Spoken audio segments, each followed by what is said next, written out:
These popular students thought they had found the perfect target when they decided to make their quiet art teacher's life miserable for online content. They picked Maya Chen, Westfield High's most soft-spoken educator, believing her gentle demeanor and small stature made her an ideal victim for their cruel social media pranks.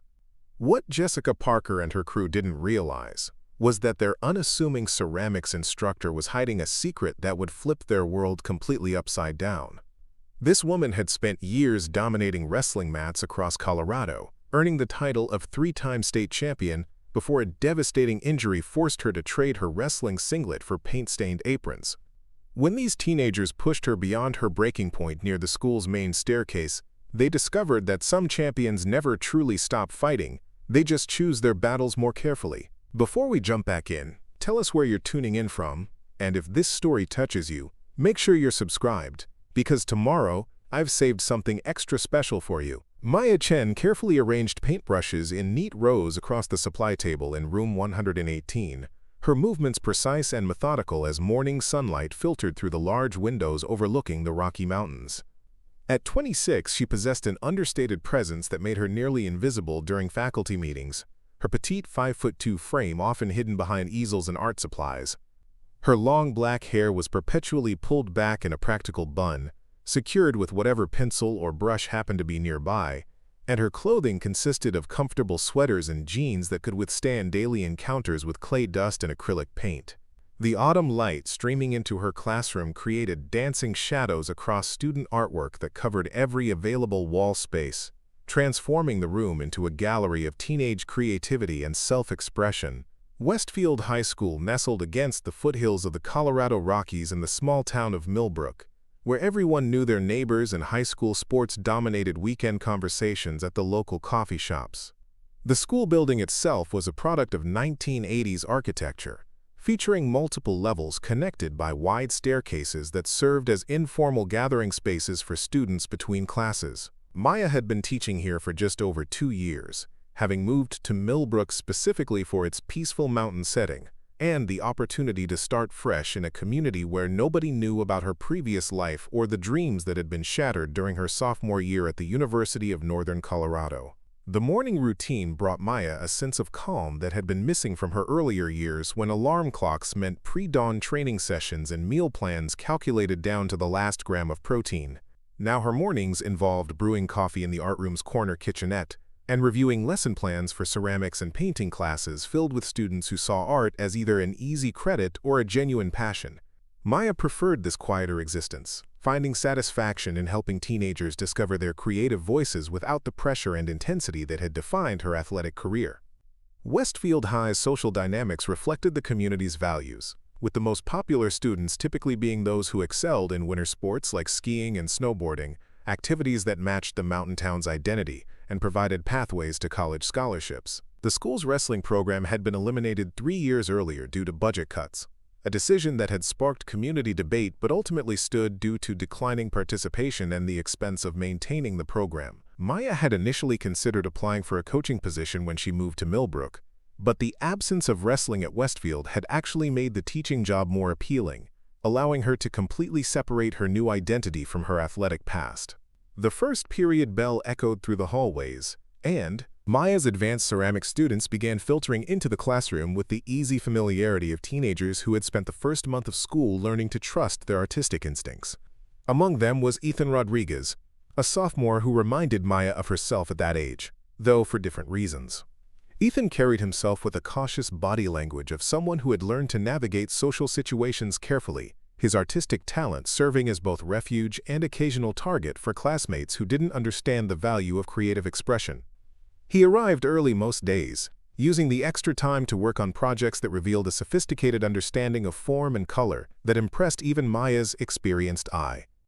The morning class proceeded with the comfortable rhythm Maya had established, students working independently on wheel throwing while she moved between workstations offering guidance and encouragement. The familiar sounds of clay being shaped and quiet conversations about technique created an atmosphere that felt safe and productive, a stark contrast to the more chaotic energy that characterized many other areas of the school.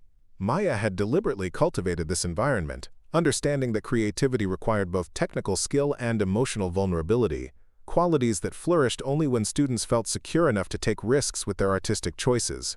During her planning period, Maya retreated to her desk in the corner of the classroom, grading sketchbooks while sipping coffee that had grown cold hours earlier. Through her windows, she could see students gathering in the central courtyard, their social groupings as clearly defined as territories on a map. Jessica Parker held court near the main entrance, her platinum blonde hair catching sunlight as she gestured animatedly to her assembled followers.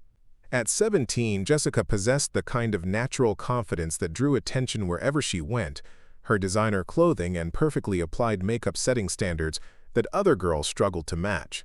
She served as head of the student council and captain of the dance team, positions that provided official recognition for the social influence she had wielded since middle school. Ryan Mitchell typically appeared wherever Jessica was, their relationship serving as the foundation for Westfield High's social hierarchy. As the basketball team's starting point guard and one of the school's most academically successful students, Ryan represented the ideal combination of athletic ability and intelligence that college recruiters actively sought. His confident smile and easy charm made him popular with both students and faculty. Though Maya had observed subtle signs of the manipulative behavior that often accompanied such seemingly effortless success, Connor Blake completed their trio, serving as the group's unofficial documentarian and social media strategist.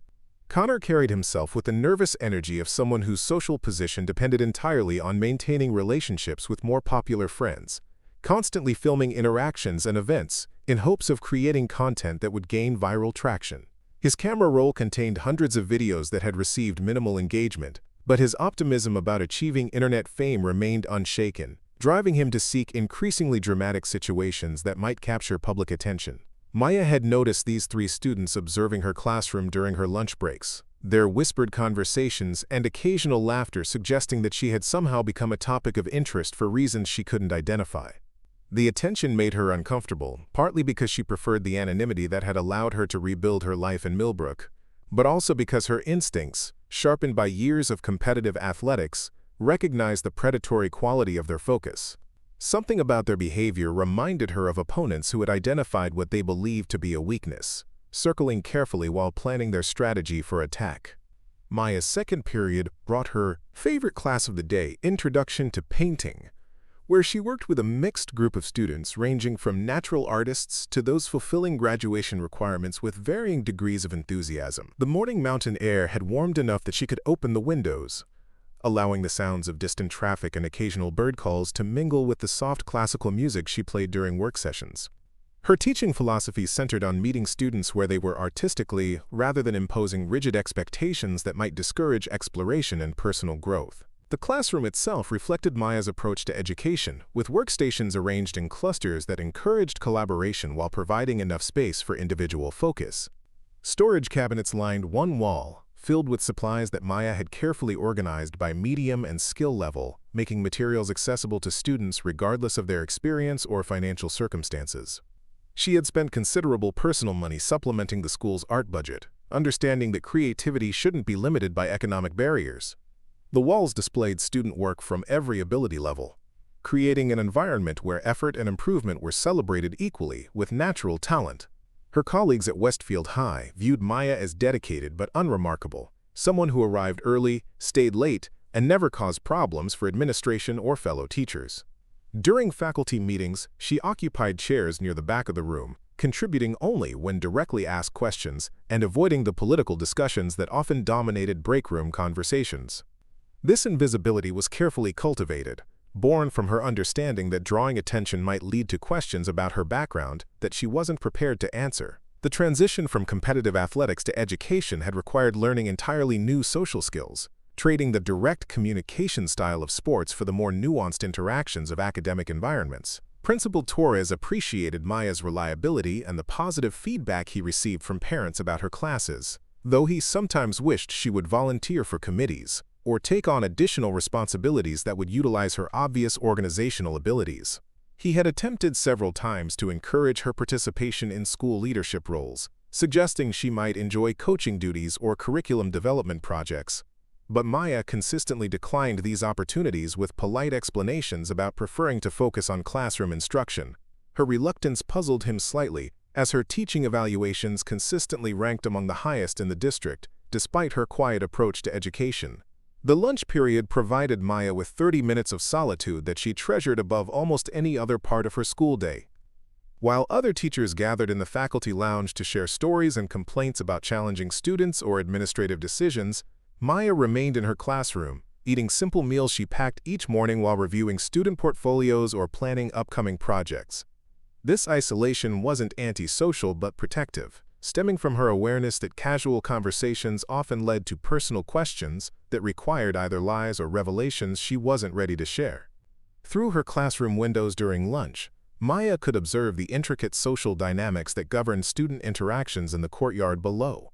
She had become an unintentional expert on teenage behavior patterns, noting how groups formed and dissolved based on invisible hierarchies that seemed to shift daily based on social media activity, romantic relationships, and academic or athletic achievements. Jessica Parker's influence over these dynamics was unmistakable, her approval or disapproval capable of elevating or destroying social standing with subtle gestures or carefully chosen words. Maya's afternoon classes brought different challenges as students arrived with preparing and narrating the story took us a lot of time. So, if you are enjoying it, subscribe to our channel. It means a lot to us. Now back to the story. Varying energy levels and attention spans affected by their morning academic load and social interactions. Her advanced arts students worked on semester-long portfolio projects that would demonstrate growth and artistic development, while her beginning classes focused on fundamental techniques that built confidence alongside skill. She moved through the classroom like a shadow, offering guidance through gentle suggestions rather than direct criticism, understanding that creativity required psychological safety to flourish. The physical demands of teaching surprised Maya initially, though they paled in comparison to her previous athletic training regimen. Lifting supplies, demonstrating techniques, and moving constantly between workstations provided enough activity to maintain basic fitness, but she missed the intense physical challenges that had once defined her daily routine. Occasionally, she caught herself automatically shifting into athletic stances when reaching for high shelves or moving heavy equipment, muscle memory asserting itself despite her conscious efforts to maintain her carefully constructed civilian persona.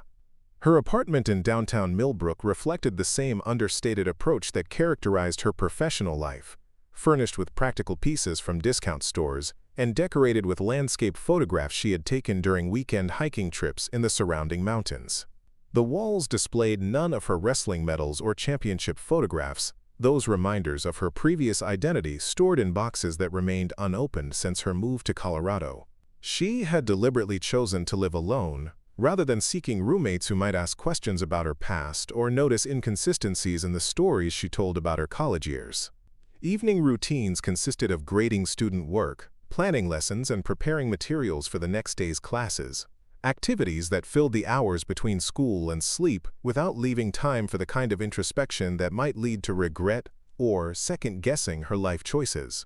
She had developed a relationship with routine that bordered on compulsive, understanding that structure helped maintain the emotional equilibrium necessary for her continued success in her chosen profession. Weekend hiking provided her only real physical outlet, solo excursions into the mountains that reminded her of the mental clarity that had once come from athletic competition. Maya's reputation among students was universally positive, though she remained largely invisible to those who weren't enrolled in art classes. Students appreciated her patience and genuine interest in their creative development, qualities that made her classroom a refuge for those who struggled in more traditional academic environments. She had inadvertently become a confidant for several students dealing with personal challenges, though she carefully maintained professional boundaries while providing emotional support through her art instruction. The gradual shift in seasons from summer to autumn brought changes to both the mountain landscape visible from her windows and the rhythm of school life, as students settled into academic routines and extracurricular activities began in earnest. Maya found herself looking forward to winter, when shortened daylight hours would provide additional anonymity and the tourist season would end, leaving Millbrook to its year-round residents who had grown accustomed to her presence without excessive curiosity about her background. Her teaching load included one particularly challenging class period that met directly after lunch, when students arrived with energy either depleted from morning academics or heightened from social interactions during their break. Managing this group required all of Maya's patience and creativity as she worked to channel their restlessness into artistic productivity while maintaining the calm environment necessary for meaningful creative work. She had learned to read the subtle signs that indicated when students were struggling with personal issues affected their ability to focus, adjusting her expectations and approach accordingly. The art supply budget meetings with Principal Torres represented Maya's only regular interaction with school administration. Conversations that she approached with carefully prepared lists and justifications for every requested purchase. She had quickly learned that advocating for her program required a different kind of strategic thinking than she had used in athletic competition. Though both involved understanding opponents and finding ways to achieve desired outcomes through preparation and persistence. Jessica Parker adjusted her perfectly styled hair while examining her reflection in the hallway mirror outside the main office, a ritual she performed between every class period with the precision of someone who understood that maintaining social dominance required constant attention to details that others might consider superficial. Her outfit had been selected the night before from a walk-in closet filled with designer clothing purchased during monthly shopping trips to Denver. Each piece chosen to project an image of effortless sophistication that set standards for fashion trends throughout Westfield High. The diamond studs in her ears caught fluorescent hallway lighting as she turned her head, checking for any imperfection that might provide ammunition for rivals or critics who waited for opportunities to challenge her position at the top of the school's social hierarchy.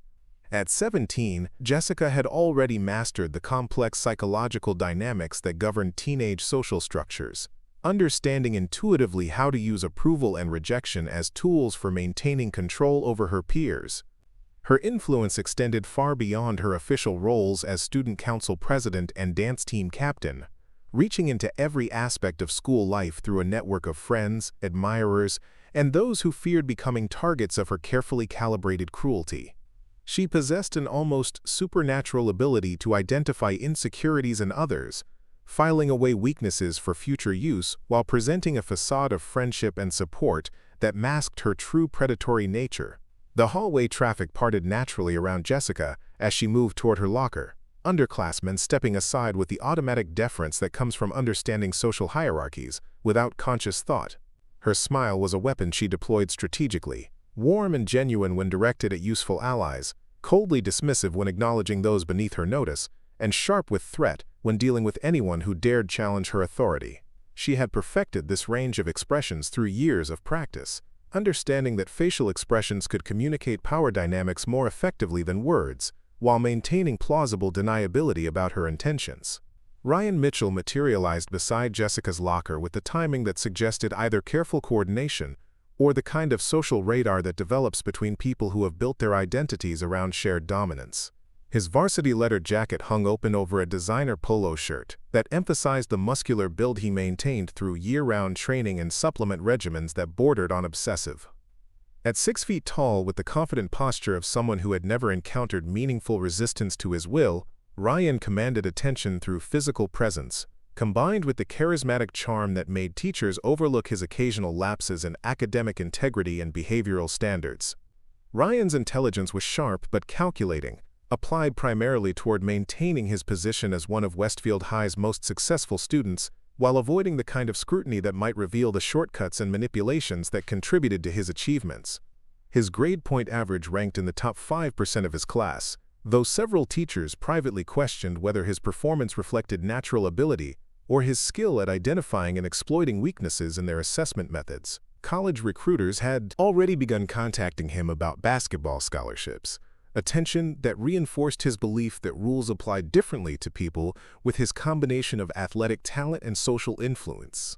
The relationship between Jessica and Ryan functioned as the cornerstone of Westfield High's social ecosystem, their combined influence creating a power structure that affected everything from homecoming court selections to college recommendation letters from faculty members who understood the political implications of their choices. They had been dating since sophomore year, though their connection seemed based more on mutual strategic benefit than genuine emotional attachment.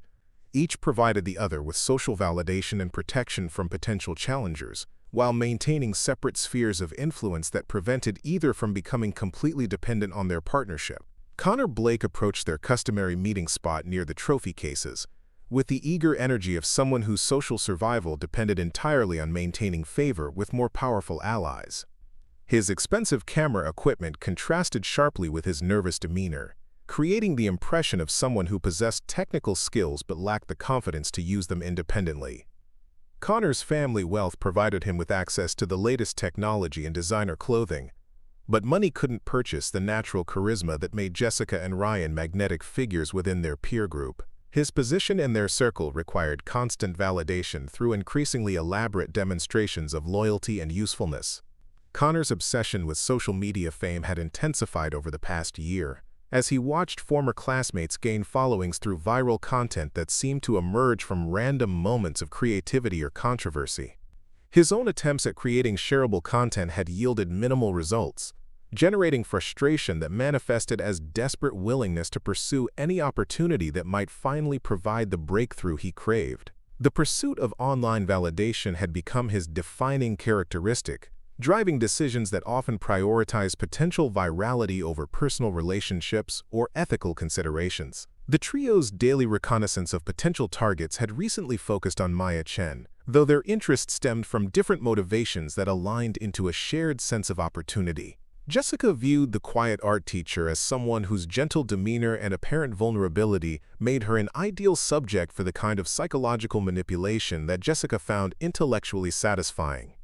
The challenge of breaking down someone's defenses appealed to her competitive nature, while Maya's position as a faculty member added an element of risk that made the potential victory more valuable. Ryan's interest in Maya was more straightforward, rooted in his belief that authority figures who couldn't or wouldn't assert dominance deserved whatever treatment they received from students smart enough to recognize weakness. His athletic background had taught him to identify opponents who lacked the killer instinct necessary for victory, and Maya's soft-spoken classroom management style struck him as evidence of someone who would retreat rather than fight when challenged directly. The prospect of demonstrating his power over an adult authority figure appealed to his ego while providing entertainment that relieved the stress of maintaining his carefully constructed public image. Connor saw Maya as the perfect subject for content creation, because her predictable reactions and apparent inability to defend herself would provide reliable material for videos that showcased his friends' charismatic personalities while generating the kind of dramatic content that social media algorithms favored. His analysis of successful viral videos had convinced him that conflict and humiliation drove engagement more effectively than positive content, leading him to actively seek situations that would provide opportunities to document emotional responses and power dynamics that viewers found compelling. Their informal surveillance of Maya had revealed patterns and vulnerabilities that reinforced their confidence in their assessment of her as an ideal target. Her solitary lunch habits, avoidance of faculty social events, and reluctance to engage in confrontational classroom management suggested someone who prioritized avoiding conflict over asserting authority. They had observed her backing down from challenging students, accepting disrespectful behavior without meaningful consequences, and generally conducting herself in ways that confirmed their belief that she lacked the strength necessary to resist sustained pressure. The decision to escalate from observation to active harassment emerged gradually through conversations that began as idle speculation about how Maya might respond to various forms of pressure. Jessica's strategic mind had identified specific approaches that would maximize psychological impact while maintaining enough subtlety to avoid administrative intervention. Ryan's contribution focused on understanding the physical and social dynamics that would prevent Maya from seeking help or fighting back effectively. Connor's role involved developing documentation strategies that would capture the most entertaining moments while avoiding evidence that could implicate them in coordinated harassment. Their confidence in the plan stemmed partly from successful previous campaigns against other targets who had failed to mount effective resistance to their psychological warfare tactics. They had perfected techniques for isolating victims, undermining their support systems, and creating situations where seeking help would result in additional humiliation rather than protection. Maya's apparent friendlessness among the faculty and her avoidance of social situations suggested that she lacked the kind of institutional support that might complicate their efforts to make her life miserable for their own entertainment and social media gain. The truth about Maya Chen lay hidden beneath layers of carefully constructed normalcy, concealed behind paint-stained aprons and quiet classroom demeanor in ways that would have shocked anyone who knew her only as Westfield High's gentle art instructor. Before she became the soft-spoken teacher who spoke in whispers and avoided confrontation, Maya had dominated wrestling mats across Colorado with a ferocity and technical precision that earned her legendary status in high school athletics. Her given name in those days had been Maya the Mountain Chen, a nickname that reflected both her Colorado roots and her ability to be an immovable force against opponents who often outweighed her by 20 pounds or more. Maya's wrestling career had begun accidentally during her freshman year at Jefferson High School in Boulder, when a guidance counselor suggested athletics might help channel the restless energy and anger that stemmed from her parents' recent divorce and the financial struggles that followed. Wrestling seemed like an odd choice for someone who had never shown interest in competitive sports, but the coach needed bodies for the girls' team, and Maya needed somewhere to belong during the chaotic transition of her family life. What started as a way to avoid going home to an empty apartment while her mother worked double shifts at the hospital quickly evolved into something that gave Maya's life structure, purpose, and an identity that felt entirely her own. The transformation from confused teenager to wrestling champion hadn't happened overnight, requiring years of brutal training sessions that began before dawn and ended long after sunset. Maya learned to embrace discomfort as a pathway to growth, developing mental toughness that allowed her to push through physical barriers that stopped other athletes. Her natural athleticism combined with an almost obsessive dedication to improvement, spending hours studying technique videos and analyzing matches to understand the subtle details that separated good wrestlers from great ones. She possessed an intuitive understanding of leverage and timing that coaches struggled to teach other students, seeing opportunities for throws and takedowns that appeared suddenly during the chaotic scrambling that characterized competitive wrestling. By her junior year, Maya had established herself as one of the most dominant wrestlers in Colorado high school athletics, accumulating a record of victories that included 3 consecutive state championships in her weight class. Her signature move was a devastating hip toss that she could execute from seemingly defensive positions, using opponents' momentum against them, with a timing so precise that many matches ended before spectators fully understood what had happened. Wrestling publications featured her on covers with headlines that celebrated her technical mastery and competitive drive, while college recruiters filled her mailbox with scholarship offers from programs across the country. The University of Northern Colorado had offered Maya a full scholarship along with the opportunity to train with their nationally ranked women's wrestling program, a chance to compete at levels that could potentially lead to Olympic trials and international competition. Her freshman year had exceeded every expectation, with Maya earning All-American honors while maintaining academic standards that qualified her for academic scholarships in addition to her athletic awards. The future seemed limitless for someone who had discovered that her body and mind were perfectly suited for the demands of elite-level wrestling competition.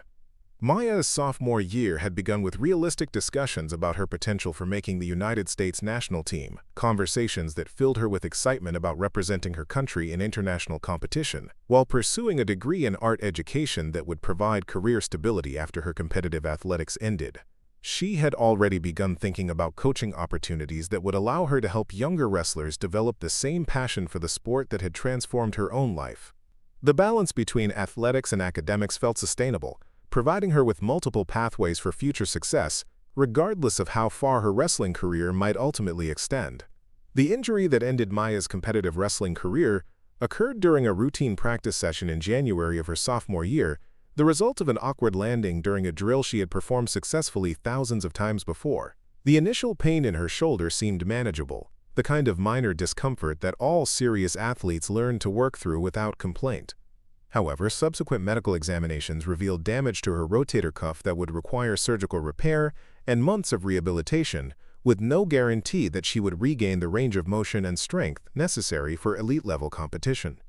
More devastating than the physical injury was the concussion Maya suffered when her head struck the mat during the same awkward fall, an impact that initially seemed insignificant compared to the obvious shoulder damage. The neurological symptoms that developed over the following weeks included headaches, memory problems, and balance issues that doctors warned could become permanent if she continued absorbing impacts to her head through competitive wrestling. The combination of shoulder surgery and concussion protocols effectively ended Maya's athletic career at age 19, forcing her to confront a future that no longer included the identity that had defined her for over 5 years. The transition from elite athlete to ordinary college student proved more challenging than any opponent Maya had ever faced on wrestling mats.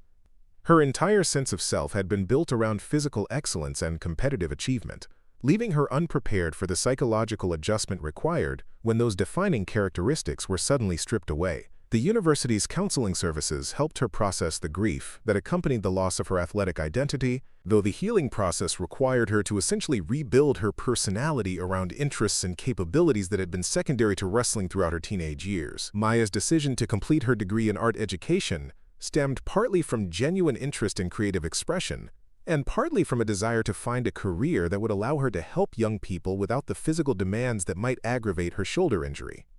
Teaching appealed to her because it offered opportunities to mentor students through challenges and help them discover their own potential, goals that echoed her former coach's impact on her own development.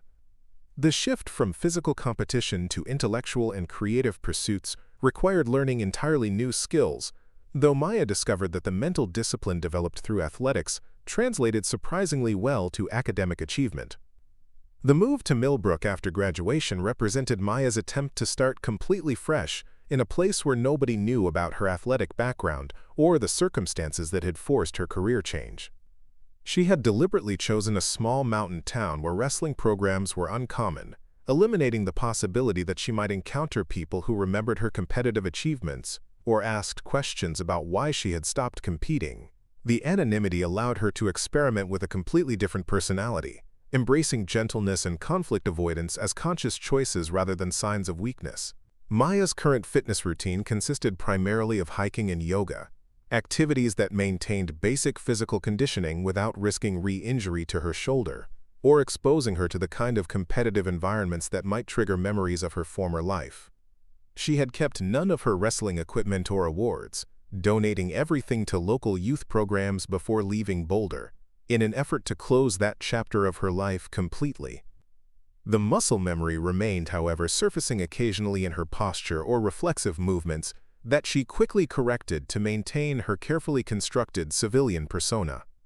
The harassment campaign against Maya Chen began subtly during the third week of October, manifesting initially as seemingly innocent interactions that gradually revealed their calculated nature as Jessica Parker's group tested boundaries and gathered intelligence about their target's psychological vulnerabilities. The first incident occurred during Maya's morning prep period, when Connor Blake appeared at her classroom door with a camera crew consisting of Ryan Mitchell and Jessica herself, claiming they needed to interview faculty members for a student council project about teaching philosophies and educational goals. Maya had agreed to the interview reluctantly, her natural inclination toward helpfulness overriding her instinctive wariness about their motivations. The questions began reasonably enough, focusing on her background in art education and her approaches to helping students develop creative skills. However, the inquiry gradually shifted toward more personal territory, with Jessica asking probing questions about Maya's life before coming to Westfield High, her reasons for choosing teaching over other career paths, and her thoughts about handling difficult students who might challenge classroom authority. Connor's filming technique seemed amateurish at first glance, with seemingly random camera movements and inconsistent framing that suggested inexperience with video production.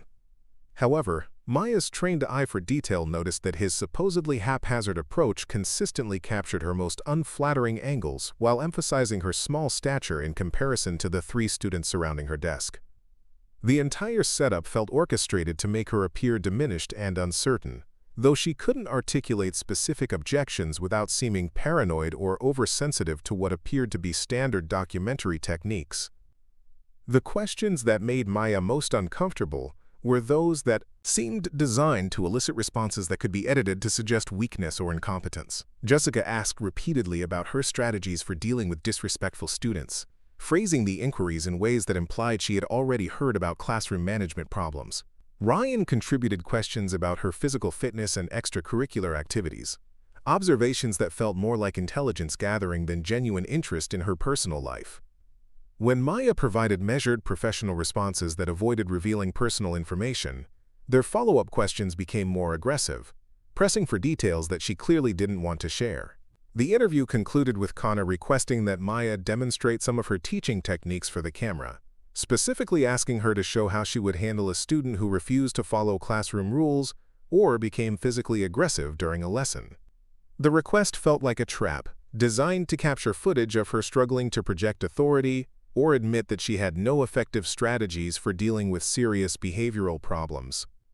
Maya deflected the request diplomatically, explaining that effective classroom management required understanding individual student needs rather than applying generic techniques, but she could sense their disappointment at not obtaining the vulnerable footage they had hoped to capture. Within hours of the interview, Maya began noticing changes in how Jessica's group interacted with her throughout the school day. They appeared at her classroom door during lunch periods, ostensibly to ask innocent questions about assignments or school policies, but their presence felt more like surveillance than genuine student engagement. Connor consistently carried his camera equipment during these visits, claiming he was working on various video projects that required documenting daily school life, though Maya noticed that his filming always seemed to focus on her reactions to unexpected questions or uncomfortable situations. The psychological pressure intensified through social media channels that Maya initially didn't realize were targeting her specifically. Connor had begun posting short video clips on various platforms with captions that seemed innocuous but carried subtle implications about teacher competence and student respect. The content included footage from their interview edited to emphasize moments when Maya appeared uncertain or defensive, combined with commentary that questioned whether some educators were really qualified for their positions.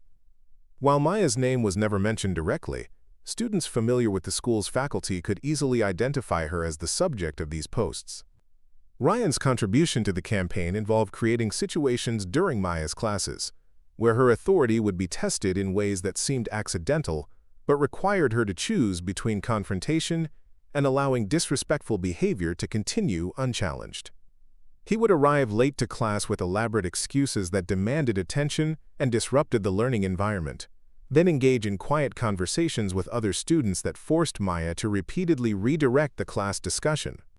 When she addressed these behaviors directly, he would respond with exaggerated cooperation that made her corrections seem unreasonable, while positioning himself as a student who was genuinely trying to participate despite his teacher's unclear expectations. The most insidious aspect of their strategy involved Jessica's manipulation of other students who weren't directly involved in the harassment campaign but could be influenced to participate unknowingly in undermining Maya's classroom environment. Jessica had perfected techniques for spreading information and opinions through social networks in ways that made her influence invisible, while creating the impression that negative attitudes toward particular targets emerged organically from peer observations. Students who had previously respected Maya began questioning her teaching, methods, and classroom policies, not because of direct negative experiences but because of subtle suggestions that her approaches were outdated or ineffective compared to other teachers. Maya's attempts to address the deteriorating classroom atmosphere through traditional channels proved ineffective, as the harassment remained just subtle enough to avoid clear policy violations while creating cumulative stress that affected her ability to teach effectively. Principal Torres received no direct complaints about Jessica's group because their individual actions could be dismissed as typical teenage testing of boundaries, though the combined effect created an environment where Maya felt constantly under surveillance and criticism. Her requests for administrative support were met with suggestions about classroom management workshops and reminders about maintaining professional boundaries with students, responses that made her feel blamed for problems she couldn't adequately explain without sounding paranoid. The campaign escalated significantly when Connor began live-streaming interactions with Maya during class periods, broadcasting her responses to deliberately provocative questions to audiences that could comment in real time about her appearance, teaching abilities, and apparent inability to control her classroom. The technical setup required advanced planning and coordination between the three conspirators, with Jessica and Ryan creating disruptions that would generate content while Connor captured Maya's increasingly frustrated attempts to maintain educational focus amid constant interruptions. The live audience provided immediate feedback about which tactics generated the most entertaining reactions, encouraging further escalation. Maya's recognition that she was being systematically targeted came gradually, as individual incidents accumulated into patterns that revealed the calculated nature of their campaign. Her athletic background had taught her to analyze opponent strategies and identify weaknesses that were being exploited, skills that eventually allowed her to understand that she was facing coordinated psychological warfare rather than random student misbehavior. The realization brought both clarity about her situation and increased stress about her limited options for response, as traditional educational approaches seemed inadequate for dealing with harassment that was specifically designed to exploit her professional constraints. The breaking point approached when Connor's social media following began requesting more dramatic content, with viewers suggesting specific scenarios that would force Maya into increasingly uncomfortable situations. The comments sections of his videos filled with suggestions for pranks and confrontations that would escalate beyond verbal harassment into physical intimidation, ideas that Connor shared enthusiastically with Jessica and Ryan as opportunities to create viral content that would finally establish his online reputation. The progression from psychological manipulation to plans for physical confrontation represented a line that Maya recognized from her competitive wrestling experience, the moment when opponents moved from strategic positioning to direct attack. During the final week of October, the harassment campaign reached a crescendo of coordinated attacks that tested Maya's resolve in ways that her wrestling training had never prepared her for. The psychological warfare tactics employed by Jessica's group had evolved beyond simple intimidation into sophisticated manipulation that targeted her professional identity and personal sense of worth. Every interaction became a potential trap. Every classroom moment, an opportunity for humiliation that could be captured and broadcast to growing online audiences hungry for content that celebrated the downfall of authority figures. The daily routine of teaching became an exercise in hypervigilance as Maya learned to anticipate when and where the next attack might come. Connor's camera appeared at unexpected moments, capturing her responses to planted questions or staged disruptions that were designed to make her appear incompetent or emotionally unstable. Jessica's ability to manipulate other students meant that Maya could never be certain which seemingly innocent interactions were actually orchestrated attempts to gather ammunition for future attacks. Ryan's physical presence and athletic reputation created an undercurrent of intimidation that affected Maya's ability to assert classroom authority without appearing to overreact to behaviors that could be dismissed as typical teenage testing of boundaries. The most devastating aspect of their campaign was its impact on Maya's relationship with students who genuinely wanted to learn and who had previously found refuge in her art classroom. The constant disruptions and negative atmosphere created by Jessica's group began affecting other students' ability to focus and engage with creative projects, turning Maya's sanctuary into a space where everyone felt the tension of impending conflict. Students like Ethan Rodriguez, who had flourished under Maya's gentle guidance, began showing signs of stress and anxiety that reflected their awareness of the harassment their teacher was enduring while being unable to offer meaningful support. Maya's evening routines, once peaceful transitions from professional responsibilities to personal restoration, became sessions of analysis and preparation as she tried to anticipate the next day's challenges while processing the emotional toll of constant psychological pressure. Her small apartment, previously a haven where she could decompress from the ordinary stresses of teaching, transformed into a war room where she reviewed interactions and planned responses to harassment that seemed to escalate regardless of her attempts to address it through appropriate channels. The mental exhaustion was more draining than any physical training she had endured during her wrestling career, as she lacked the clear rules and defined endpoints that had made athletic competition manageable despite its intensity. The isolation that Maya had initially chosen as protection for her new identity became a liability as the harassment campaign intensified, cutting her off from potential allies who might have provided support if they had understood the full scope of what she was facing. Her reluctance to reveal personal information that might explain her confidence in handling physical threats meant that colleagues and administrators couldn't fully appreciate the restraint she was exercising in not responding more forcefully to Jessica's group's provocations. The very qualities that made her an effective teacher became vulnerabilities that sophisticated bullies could exploit to maintain plausible deniability while inflicting maximum psychological damage. Principal Torres's growing awareness that something serious was occurring in Maya's classroom came through indirect reports from other faculty members, who noticed changes in her demeanor and concerns from parents whose children were beginning to express reluctance about attending art classes. However, the specific nature of the harassment remained elusive as Jessica's group had carefully designed their campaign to avoid behaviors that would trigger automatic disciplinary responses, while creating cumulative effects that undermined Maya's authority and effectiveness. The sophistication of their approach reflected planning and coordination that went far beyond typical student misbehavior, though the evidence remained fragmentary and difficult to address through standard administrative procedures. The technological aspects of the harassment campaign represented a new frontier in student misconduct that Westfield High's policies had not anticipated or addressed adequately.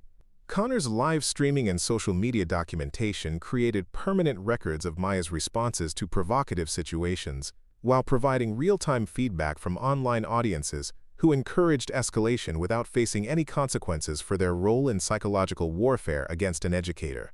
The viral nature of the content meant that Maya's humiliation was being broadcast to potentially thousands of viewers who had no connection to Westfield High but were entertained by watching someone in authority being systematically broken down through coordinated attacks. Maya's training in competitive wrestling had prepared her for individual opponents with clear motivations and defined rules of engagement, but the harassment campaign she faced involved multiple attackers using asymmetric tactics that exploited her professional obligations and personal ethics in ways that made traditional defensive strategies ineffective. The psychological warfare techniques employed by Jessica's group were more sophisticated than anything she had encountered in athletic competition, designed to create no-win situations where any response she made could be characterized as either weakness or inappropriate overreaction depending on the narrative requirements of her attackers. The support systems that had sustained Maya through the challenges of her athletic career were largely absent from her current situation, as the anonymity she had cultivated to protect her new identity meant that she lacked the community of coaches, teammates, and mentors who had previously helped her navigate difficult periods. Her former wrestling coach, Roberto Santos, remained in contact through occasional phone calls, but Maya had been careful not to reveal the extent of her current struggles for fear that he might encourage her to abandon teaching and return to athletics or suggest responses that would compromise her professional standing. Ethan Rodriguez's growing awareness of the systematic nature of the harassment campaign against Maya reflected his artistic sensitivity to emotional undercurrents and his own experiences with bullying that made him recognize sophisticated tactics that other students might dismiss as normal social dynamics. His documentation efforts began as a way to process his own observations about the deteriorating classroom environment, but evolved into a detailed record of coordinated targeting that revealed patterns invisible to casual observers. His artistic training helped him notice visual cues and timing elements that supported his growing conviction that Maya was being systematically victimized by students who were using their social status and technical skills to avoid accountability for psychological warfare. The decision by Jessica's group to escalate their campaign to include physical intimidation represented a critical miscalculation based on their assumption that Maya's restraint indicated inability rather than choice. Their success in psychological manipulation had created overconfidence about their power over their target, while blinding them to signs that suggested Maya possessed capabilities they had never considered. The progression from verbal harassment to plans for physical confrontation reflected their audience's demands for more dramatic content, combined with their own escalating need to maintain relevance in increasingly competitive social media environments where shocking behavior was required to capture and hold attention. Connor's social media metrics had become the driving force behind the group's decision-making, as his follower count and engagement rates provided quantifiable measures of success that encouraged increasingly extreme behavior. The comments and suggestions from his online audience pushed the harassment campaign in directions that might not have occurred to the original conspirators, creating a feedback loop where anonymous viewers participated in planning attacks against Maya without facing any consequences for their role in psychological warfare. The gamification of harassment through social media platforms transformed what might have been isolated incidents of student misconduct into a collaborative entertainment venture that attracted participants from far beyond Westfield High's community. The week leading up to the staircase incident saw an intensification of harassment that reflected Jessica's group's understanding that their campaign was approaching a natural conclusion that would either result in Maya's complete capitulation or her departure from Westfield High. Their confidence in the inevitability of their victory had grown through weeks of successful manipulation that seemed to confirm their assessment of Maya as someone who would absorb unlimited abuse rather than fight back effectively. The planning for what they anticipated would be the culminating demonstration of their power over their chosen target involved careful consideration of location, timing, and documentation strategies that would maximize the impact of Maya's anticipated humiliation. Maya's awareness that the harassment campaign was building towards some kind of climactic confrontation came partly from her athletic experience with recognizing when opponents were preparing for decisive attacks, and partly from the increasingly obvious coordination between Jessica's group's activities and Connor's social media promises about upcoming content.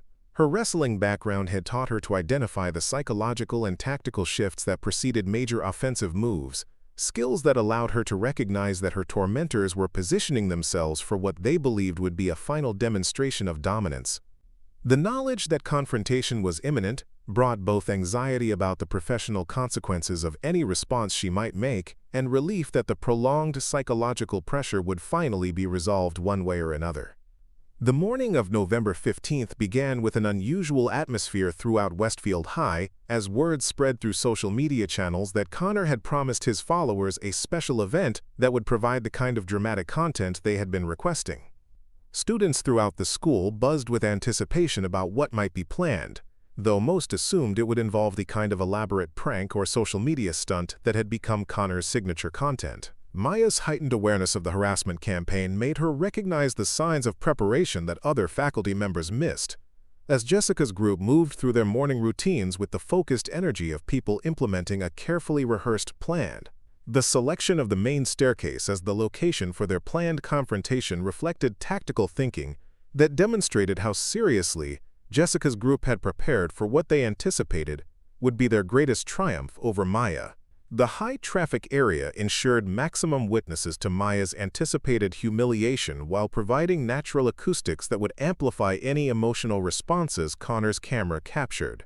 The multiple levels and angles available around the staircase offered opportunities for dramatic footage, while the inherent danger of the location added elements of physical threat that could escalate the psychological warfare into actual intimidation.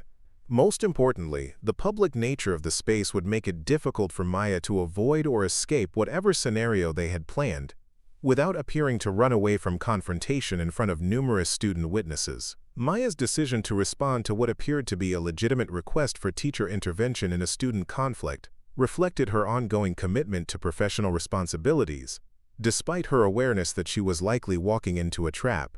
The setup involved Jessica apparently arguing with another student about an art project deadline, positioning the dispute at the top of the main staircase, where Connor could capture the interaction from advantageous angles while maintaining the pretense that the documentation was incidental rather than the primary purpose of the encounter. Maya's training had taught her to recognize tactical disadvantages, while her teaching ethics demanded that she respond to situations where students requested adult intervention regardless of her personal safety concerns. The conversation that preceded the physical confrontation followed the pattern that had characterized Jessica's harassment campaign throughout the preceding weeks, beginning with seemingly reasonable requests for clarification about policies or procedures, before evolving into more direct challenges to Maya's authority and competence. Jessica's questioning of Maya's knowledge of art techniques and suggestions that her standards were unreasonably low compared to other teachers were delivered with the kind of respectful tone that made objections difficult, while conveying clear disrespect to student witnesses and Connor's recording equipment. Ryan's contributions focused on observations about Maya's appearance and demeanor that seemed designed to provoke defensive responses, while positioning her as someone whose authority could be questioned openly without consequences. Maya's attempts to redirect the conversation toward educational topics and move the discussion to a more private location were systematically blocked by Jessica's insistence that the matter needed to be resolved immediately in front of witnesses who could verify whatever resolution they reached. The positioning at the top of the staircase felt increasingly dangerous as more students gathered to observe what appeared to be an unusual public challenge to teacher authority, with Maya recognizing that she was being maneuvered into a situation where any response she made would be captured on video and potentially used against her professionally.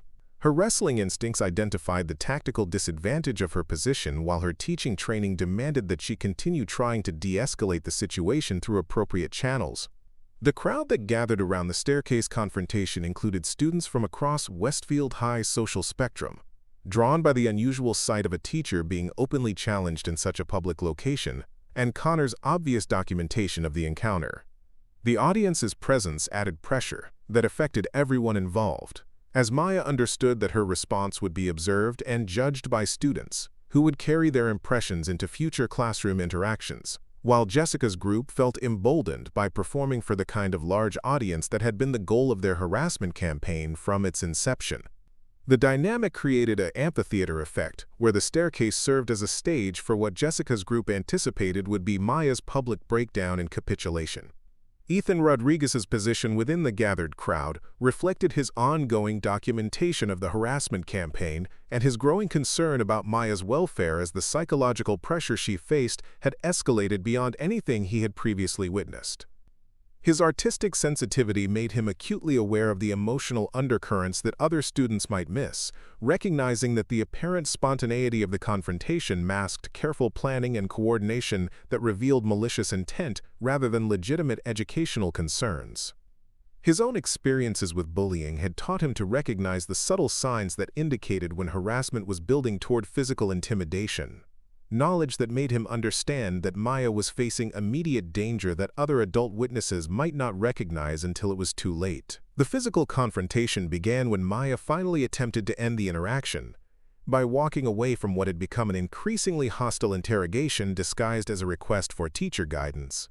Her movement toward the staircase represented both an attempt to remove herself from a dangerous situation and an inadvertent positioning that played directly into Jessica's planned escalation from psychological warfare to physical intimidation. Jessica's initial contact appeared accidental to casual observers, a stumble that brought her into physical contact with Maya while positioning both of them dangerously close to the staircase edge in a way that seemed like natural consequence of crowd dynamics rather than deliberate tactical maneuvering. However, the follow-up actions revealed the deliberate nature of the encounter as Jessica grabbed Maya's arm while pretending to regain her balance, then used her grip to pull Maya off balance in a way that sent her stumbling backward toward the stairs.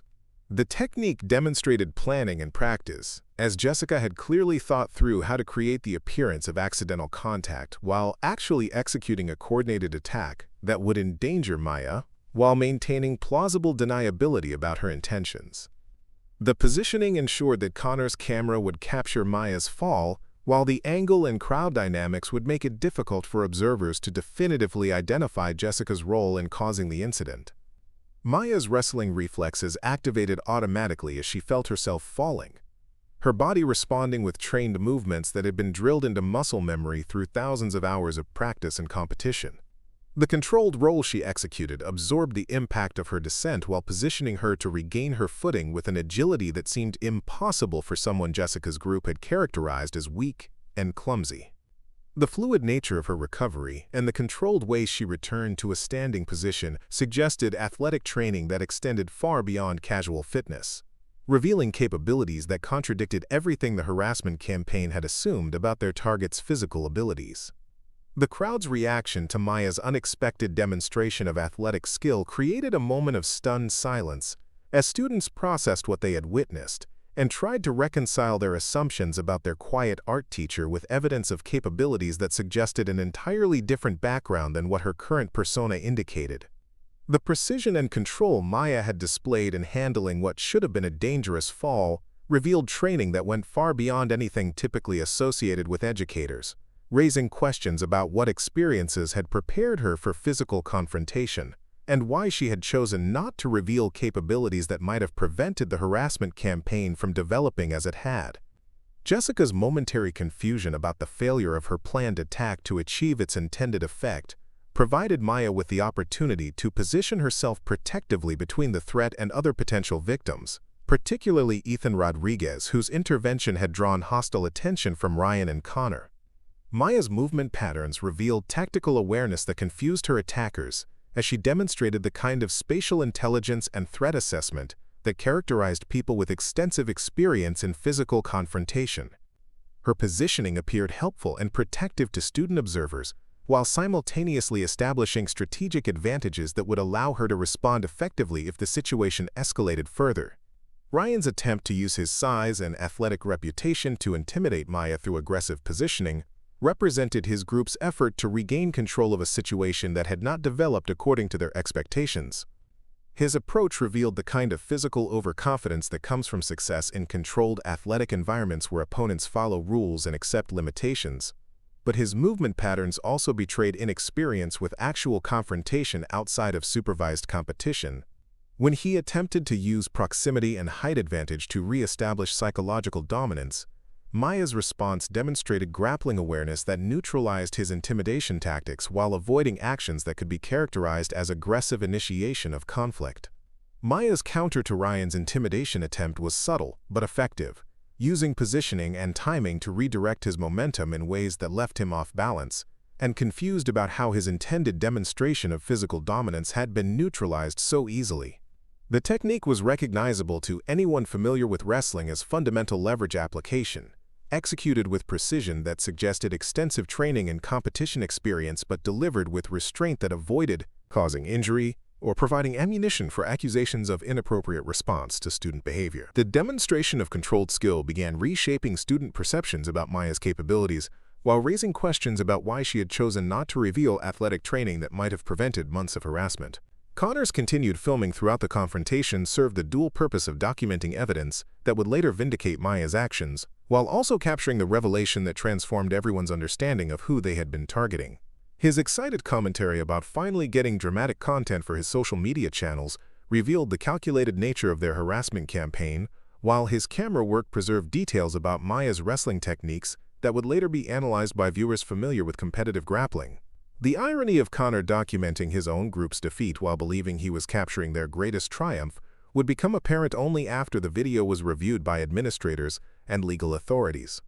Jessica's decision to escalate the confrontation by returning to physical attack provided Maya with the justification she needed to reveal more of her true capabilities, as Jessica's aggressive contact crossed professional boundaries in ways that required immediate defensive response for the safety of everyone present. Maya's counter to Jessica's second attack was swift and controlled, using leverage and timing to redirect Jessica's momentum in ways that sent her stumbling backward while Maya maintained perfect balance and positioning. The technique was recognizable to anyone familiar with wrestling as a basic hip toss, executed with precision that suggested extensive training and competition experience but modified to prevent injury while establishing clear defensive capability. The effectiveness of Maya's defensive response sent shockwaves through the gathered crowd as students realized they were witnessing capabilities that completely contradicted their assumptions about their quiet art teacher. The fluidity of her movements and the tactical awareness she demonstrated were inconsistent with someone who had spent her entire adult life in educational settings, suggesting athletic background that raised fundamental questions about why she had chosen teaching over other career paths, and why she had concealed training that would have prevented the harassment campaign from developing as it had. Ethan Rodriguez's intervention at the crucial moment when Jessica prepared to escalate beyond the failed physical attacks represented both courage and strategic thinking that reflected his artistic intelligence and moral clarity about the systematic injustice he had witnessed over the preceding weeks. His voice cutting through the gathered crowd with unexpected authority disrupted Jessica's planned continuation of the attack, while drawing attention to the deliberate nature of what other students might have dismissed as accidental collision. His detailed knowledge of the harassment campaign's development provided him with context that allowed him to frame the current incident as part of a broader pattern of coordinated targeting rather than isolated student conflict. The transformation in crowd dynamics following Ethan's intervention and Maya's demonstration of defensive capabilities created space for dialogue that had been impossible during the escalating confrontation. Students who had been passive observers of what they assumed would be Maya's humiliation began asking questions about what they had witnessed and expressing concerns about the treatment their art teacher had been receiving from Jessica's group. The shift in social dynamics reflected changing perceptions about power and capability that would have lasting effects on Westfield High's social hierarchy and the relationships between students and faculty. Maya's decision to address the crowd directly about the harassment campaign she had endured represented a calculated risk that could either vindicate her professional conduct or provide additional ammunition for critics who might characterize her response as inappropriate disclosure of disciplinary matters.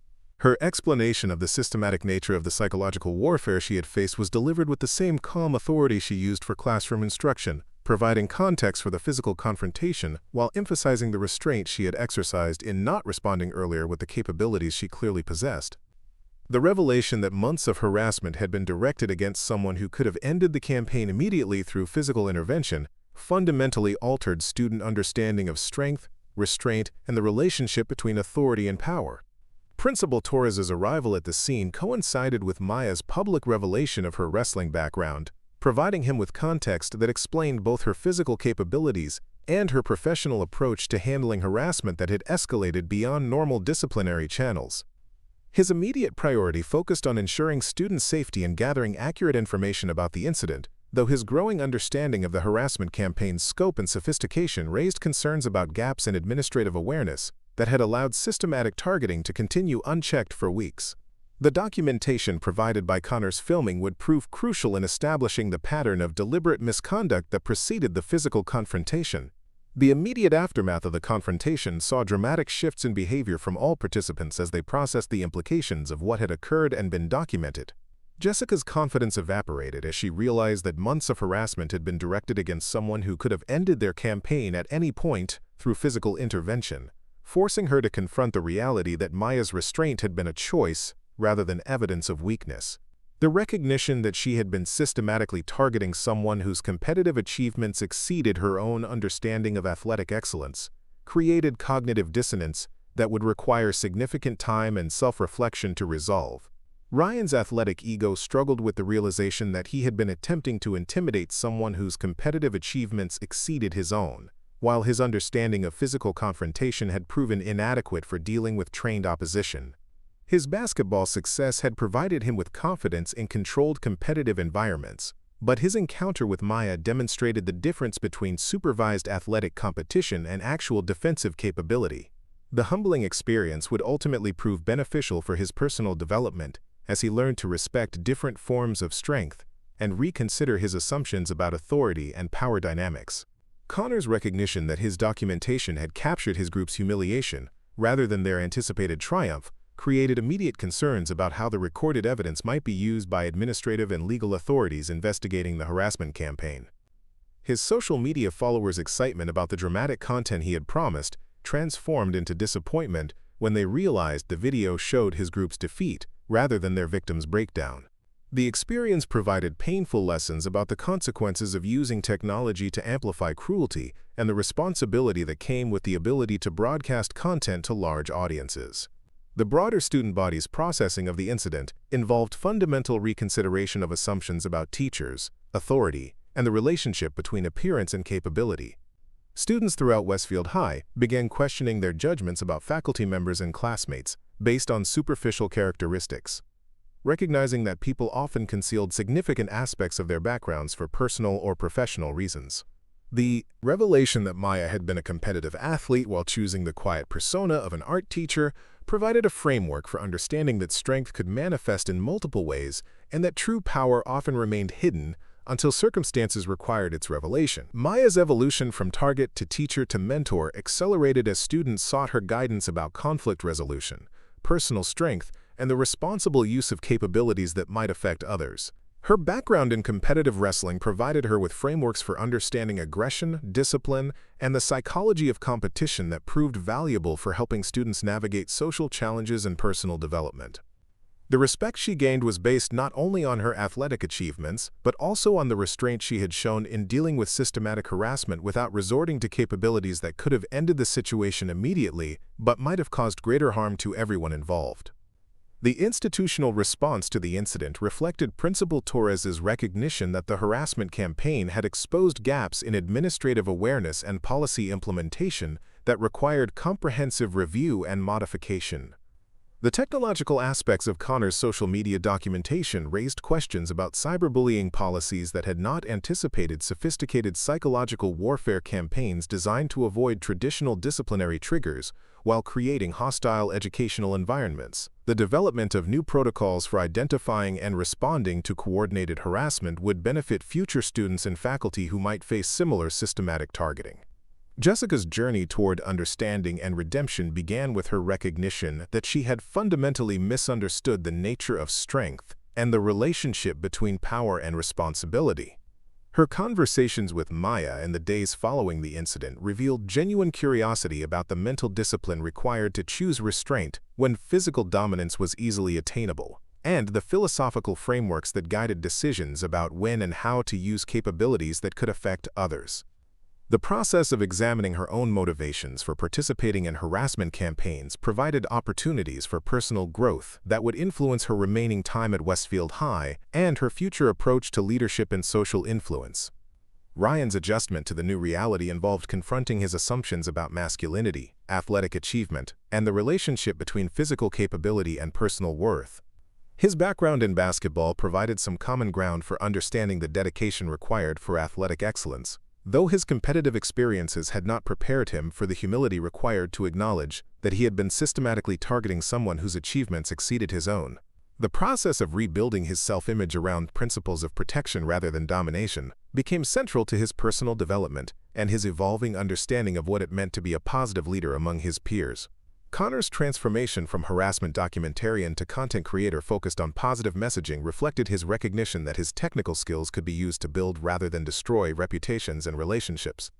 His collaboration with Maya on educational videos about conflict resolution, digital citizenship, and the responsible use of social media provided him with opportunities to demonstrate his capabilities while contributing to solutions for problems he had previously helped create. The experience of creating content that celebrated rather than demeaned subjects became more personally satisfying than his previous pursuit of viral fame through controversy and cruelty. The long-term impact of Maya's revelation extended throughout Westfield High's community, as students, faculty, and parents processed the implications of the incident for understanding relationships between appearance and capability, authority and strength, and the choices that define character. Maya's example of maintaining professional principles while effectively addressing systematic harassment provided hope for other educators who had felt powerless against sophisticated bullying campaigns. Her willingness to share appropriate details about her background when relevant to educational discussions helped students understand connections between physical discipline and mental resilience that applied to academic challenges as well as athletic pursuits. The legal implications of Jessica's group's harassment campaign became clear as investigators reviewed Connor's social media content and discovered evidence of coordinated targeting that included invasion of privacy, creation of hostile educational environments, and cyberbullying that had utilized sophisticated psychological tactics rather than obvious threats or direct intimidation. The documentation that the harassers had created to celebrate their campaign provided prosecutors with unusually complete evidence of intent and planning, leading to consequences that extended beyond school disciplinary measures and established precedents for addressing technology-enhanced psychological warfare in educational settings. Maya's integration of her wrestling background into her educational mission created opportunities for impact that she had never anticipated when she first chose teaching as a way to leave athletics behind. Her after-school self-defense workshops attracted students from across the social spectrum, providing them with practical skills while teaching lessons about confidence, discipline, and the responsible use of physical capabilities. The program's success led to invitations from other schools and community organizations seeking similar instruction, expanding her influence beyond Westfield High's boundaries and providing models for other educators seeking to integrate diverse backgrounds into their professional practice. The documentation of the incident and its resolution provided valuable case study material for educational administrators dealing with similar harassment campaigns that used social media and psychological manipulation to avoid traditional disciplinary measures. Maya's approach to handling the situation became a model for other educators facing systematic targeting, demonstrating the importance of maintaining professional principles while documenting patterns of behavior that might not be apparent to casual observers. Her willingness to share her experience through professional development workshops helped other teachers recognize and respond to sophisticated bullying tactics that exploited professional constraints and personal ethics. The transformation in Maya's classroom environment following the revelation was immediate and profound, as students who had been influenced by Jessica's subtle campaign against her teaching abilities suddenly understood that they had been manipulated into disrespecting someone whose accomplishments extended far beyond their academic environment.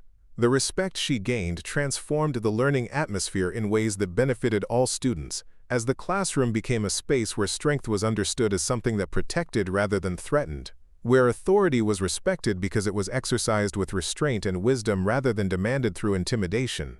The relationships that developed between Maya and her former antagonists demonstrated the possibility of redemption and growth when people were willing to acknowledge their mistakes and commit to behavioral change. Jessica's development into a peer mediator who helped other students resolve conflicts peacefully reflected her understanding of how social influence could be used constructively rather than destructively. Ryan's evolution into a mentor for younger athletes who taught lessons about sportsmanship and respect paralleled his own journey from intimidation to encouragement. while Connor's work creating positive content provided him with a career path that utilized his skills while contributing to his community's welfare. The ripple effects of the incident continued expanding months after the initial confrontation, as Maya's story inspired other educators to examine their own responses to harassment and consider whether they were accepting unacceptable treatment due to assumptions about professional limitations. Her example of maintaining educational principles while effectively addressing systematic targeting provided frameworks for other teachers facing similar challenges. The workshops she conducted for educators across the region helped identify and implement strategies that protected both teachers and students from coordinated harassment efforts, while maintaining the professional standards necessary for effective education. Maya's personal growth throughout the experience involved learning to integrate her athletic identity with her educational mission, rather than viewing them as incompatible aspects of her background that required concealment or choice between alternatives.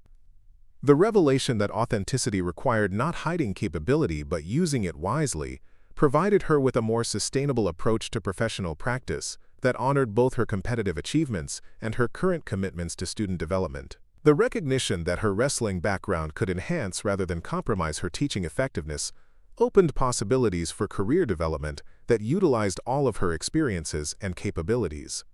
The broader cultural impact of the incident extended beyond Westfield High, as social media coverage and news reports about the harassment campaign and its resolution reached audiences across Colorado and eventually gained national attention. Maya's story became part of ongoing conversations about cyberbullying, teacher safety, and the responsible use of social media platforms that could amplify harassment while providing documentation of misconduct. Her example of responding to systematic targeting with professional dignity while ultimately revealing capabilities that transformed all relationships involved provided hope for other victims of similar campaigns, while demonstrating consequences for those who engaged in sophisticated psychological warfare. The incident at Westfield High became a turning point not only for the individuals directly involved, but for broader understanding of how harassment campaigns could exploit technology and social dynamics to create hostile environments while avoiding traditional disciplinary responses. Maya's journey from hidden athlete to revealed champion to integrated educator provided frameworks for thinking about identity, authenticity, and the courage required to be genuinely helpful to others, regardless of personal cost or risk. The transformation of Jessica's group from harassers to advocates demonstrated the possibility of redemption and growth when consequences were combined with opportunities for learning and positive contribution. As winter settled over the Colorado mountains surrounding Millbrook, Maya Chen stood at her classroom windows watching students move through the courtyard with relationships and understanding, transformed by events that had revealed truth about strength, weakness, and the choices that define character. The quiet art teacher who had once hidden her wrestling championships behind paint-stained aprons had discovered that authenticity required not concealing capability, but using it wisely, not avoiding conflict, but engaging it constructively, and not seeking invisibility, but accepting responsibility for the influence that came with unusual experiences and abilities. The story of Maya Chen and the students who learned from underestimating her became a testament to the possibility of growth, redemption, and the discovery that true power lay not in the ability to harm others, but in the choice to protect them, not in demanding respect through intimidation, but in earning it through service, and not in hiding who we are, but in becoming the best versions of ourselves, while helping others do the same. The transformation of everyone involved provided evidence that even the most difficult conflicts could become opportunities for learning and positive change when approached with wisdom, restraint, and commitment to principles that honored the dignity and potential of all participants.